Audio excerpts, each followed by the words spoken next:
got 5 short horror stories today from Wansee Entertainment. Most of the time his animated stories are a little bit short, and sometimes he does some compilations of like 4 or 5 of them to get like a 10-minute video in, which is perfect because that's where I like to be anyway. So we're gonna react to him today, guys. Make sure to subscribe to Wansee Entertainment and me if you like horror reaction videos, and let's get into this animation.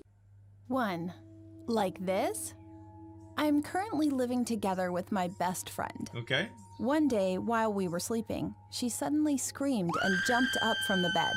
Good Lord. I asked what happened, and she explained what she had just experienced. You hear that in the middle of the night? So she got a sudden sleep paralysis when she was sleeping. Oh, I hate sleep paralysis, man. Moaning, she called my name desperately and said, "You tried to Help call me. her name. I think I got sleep paralysis. Give me a hug if you can hear my voice." Just then, someone started to press on her chest with an unbelievable, tremendous force. A lot of people think they see things in sleep paralysis. And she replied with my voice, to be exact. Oh my God. Like this? Oh my God. And my voice sounded like frantically, she said. That is crazy. 2. The ticking sound. One day in the middle of the late night, I woke up to the sudden sound of the clock ticking. And what I realized right after I opened my eyes was that there was no clock at all in my room. As soon as I recognized the fact, the ticking sound coming from my room suddenly began to be heard, like an offbeat. You know, the ghosts could make the sound of ticking. 3. The computer in the motel room. Because of my work, I had to stay at a motel one night. While I was sleeping for a long time, I suddenly saw the computer turning on automatically around 4 a.m. I mean, it's probably for On Windows top of update. everything else, internet broadcasting suddenly started. Oh no! I thought something was weird, but You I was have so a hacker tired that or I a was virus. almost going back to sleep. Or a ghost. Then I heard the sudden voices of 2 men on the computer. Wow, 22 people are watching now. Terrified, I immediately turned off the computer right away. Dude! 4. The coincidence. That's a privacy issue, not a ghost. Once before, while I was sleeping, I had a dream of someone pulling me roughly. Surprised, I swung at someone that pulled me in my dream with my fist and then woke up. And when I opened my eyes, I was hanging on the balcony railing, and my mother was pulling me desperately. Oh my God! Her nose was bleeding, and I realized that it was my mom who pulled me in my dream at that moment to save my life. What was more surprising was that one of the female students jumped to her death from our apartment at that daybreak. What? What? What? That's crazy. In late 2008, crazy. I came one night to find my mom sitting in the kitchen all alone and in floods of tears. When I asked her what was wrong, her answer made my jaw drop. My dad had left her. There was absolutely no indication that anything was wrong with their marriage or that he was remotely unhappy. Wow. But that afternoon, while I was out, he had apparently packed a few things into a suitcase, told her he was leaving, and just disappeared. That's horrible, I man. only mention this because it explains why my too. mom and little sister just didn't want to be in the house over Christmas and New Year. Sure. That kind of family-oriented time of year would have just been way too hard on them, so they basically buggered off to Mexico for a month to just decompress or whatever. Yeah. Point being, I was all alone for Christmas and New Year's. Wow. That's Christmas tough, Day man. sucked, and I realized that they were seriously right about not wanting to be alone in the house at that time of year. Just makes you focus so for New Year's Eve, I decided to throw a little get-together for me and a load of my mates. Hey, that's cool. Hoping that a little party might take away some of the sadness I felt as a result of my dad leaving us. Right. It's good to surround so yourself on the night with itself, friends when you're it ends up being about like 20 to 30 of us getting together in my parents' place. Dang. Getting drunk, listening to music, playing Xbox. Just a big hangout among some of the people I was closest to. Okay. It was a really good night to start off with. 30 people is a good crowd, It really did help take my mind off of things for a little while. Yeah. We did the whole New Year's countdown thing, set off a few fireworks, and generally having a brilliant little night together.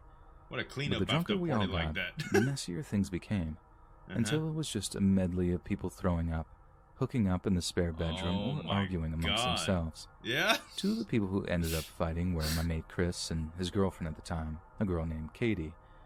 And what I could gather, Katie thought Chris had been flirting with a mutual friend of ours and had taken issue with it. Chris was insisting that they were just being friendly and it was nothing to worry about, but Katie was adamant that something was going on, that he was cheating on her, blah, blah, blah.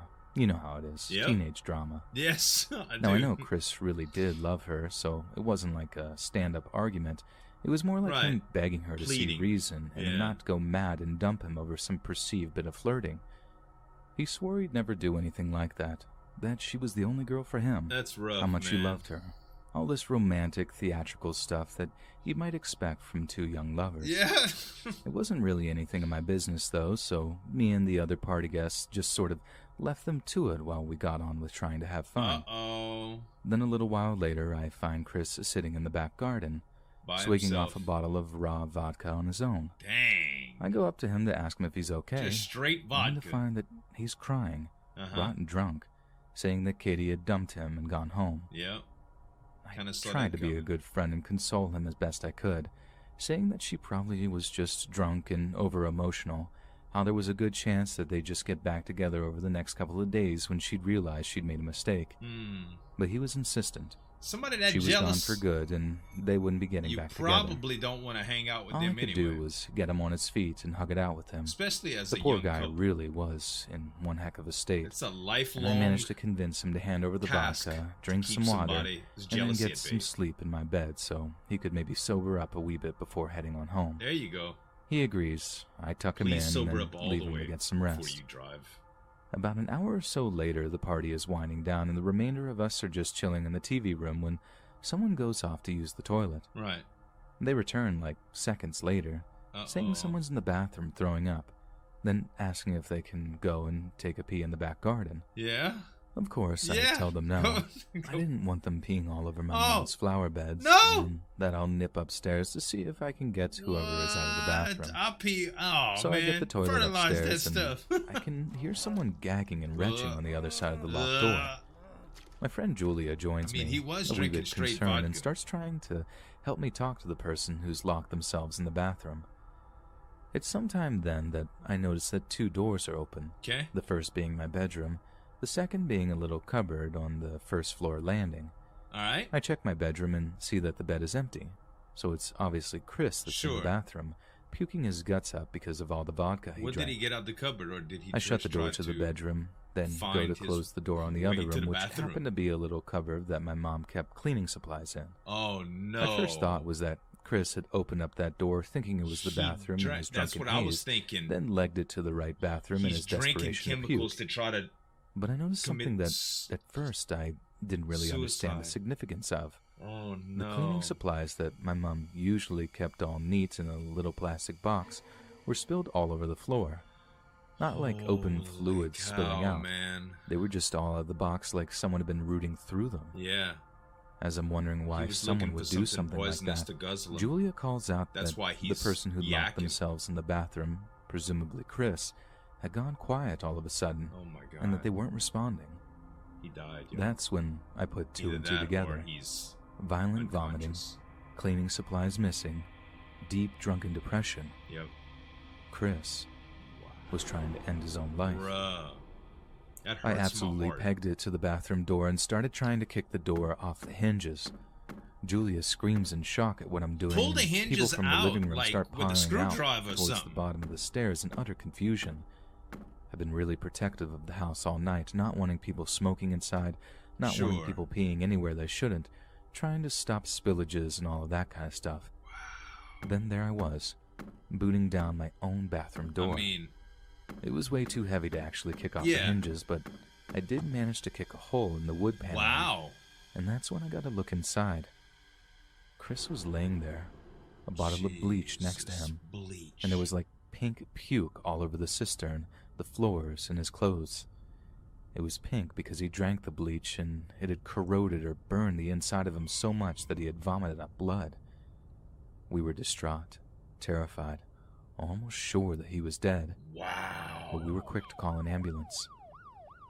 Can Chris you had his stomach pumped, and he survived, but wow, it took a long time for him to be back to normal. I guess so. Because he puked, the fumes had damaged his lungs or something. Yeah. I'm not a doctor, so don't have a go if I get the details wrong.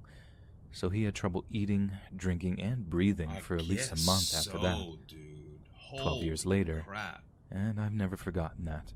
And I'm pretty sure neither has he. I don't think I'll ever Because as forget far it. as I know, and I just heard Chris the story. never drank vodka again. Because of the smell of it makes me think of that night. God knows what horrible memories it brings back to him. Dude, the first stories were just like punchy and and raw. This last one was oh my God, like it hurt my soul to watch this guy go through this. You know, I've been heartbroken many times before, and when you look back on the way that you used to feel, it kind of makes you crazy as a kid, because you were so impulsive, and a lot of the things that you felt were so artificial at the time compared to, the emotions that you feel as you age. It just seems like it's such a waste. But at the time, you can become really depressed. I remember some points in my life being so hurt over girls that I was with, that I broke up with and stuff. And man, I never got to this point. I wouldn't even go on food strikes, right? I would just kind of distance myself from people and not want to go out and party. And I was just kind of a crybaby about it all, which, is fine. Stuff is extreme, y'all. Just remember, there's always a better day. I hope you know that. Love y'all. Make sure to subscribe to Wansee Entertainment, guys, for bringing us these stories. Thanks to the narrators as well. And make sure to subscribe to me. Check out these couple videos that you might like as well. Thanks so much for watching. As always, this is Zueljin signing off. We'll see you next time. Break it down.